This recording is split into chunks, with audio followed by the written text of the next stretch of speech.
ഞാൻ പൊട്ടിക്കണോ? ഒന്നുമില്ല. എന്തോ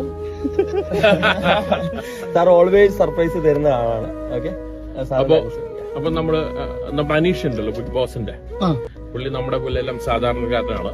അപ്പൊ പുള്ളിക്ക് കോൺഫിഡന്റ് ഇന്ന് 10 ലക്ഷം രൂപ പ്രൈസ് കൊടുക്കും.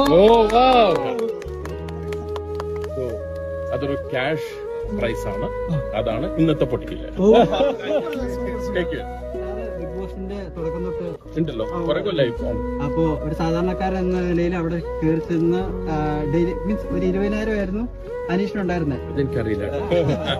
അപ്പൊ അയാൾക്ക് ഒരു സാധാരണക്കാരൻ എന്ന നിലയിൽ ഇപ്പൊ ബിഗ് ബോസ് വിന്നർ അല്ലാഞ്ഞിട്ട് പോലും സാർ ഒരു 10 ലക്ഷം രൂപ അനൗൺസ് ചെയ്ത ഒരു വലിയൊരു കാര്യം തന്നെയാണ്. താങ്ക് യു ബിക്കോസ് അതൊരു സാധാരണക്കാരന് നല്ലൊരു തുകയാണ്. കുറെ ആവശ്യങ്ങൾ ഉണ്ടായിരിക്കും. അപ്പോ അതും നോക്കിയിട്ടാണ് അപ്പൊ കോൺഫിഡൻസ് ഗ്രൂപ്പ് ഒരു 10 ലക്ഷം രൂപ. ബിഗ് ബോസിൽ ഫസ്റ്റ് വീക്കിൽ ഔട്ടായ കണ്ടൻസൻസ് പിന്നെ 100 ദിവസം നിന്ന അനീഷിന് പോലും ആ ഫസ്റ്റ് ആഴ്ച നിന്ന ആള് ശമ്പളം കിട്ടിയിട്ടില്ല എന്നാണ് സാർ പുറത്തെല്ലാരും അറിയുന്നത്. അത് എനിക്കറിയില്ല. അല്ല, അങ്ങനത്തെ ആൾക്ക് സാർ അങ്ങനത്തെ ഡീറ്റെയിൽസ് കിട്ടില്ല. പക്ഷെ അങ്ങനത്തെ ആൾക്ക് സാറ് ചെയ്ത് വലിയൊരു സഹായം തന്നെയാണ് സാർ.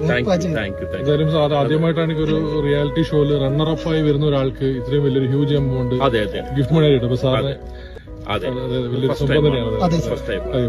അങ്ങനെ കൊടുക്കാനുള്ള ഒരു കാരണം സാധാരണക്കാരൻ, നമ്മുടെ പോലെ സാധാരണക്കാരൻ. Okay, thank you. Thanks for coming down.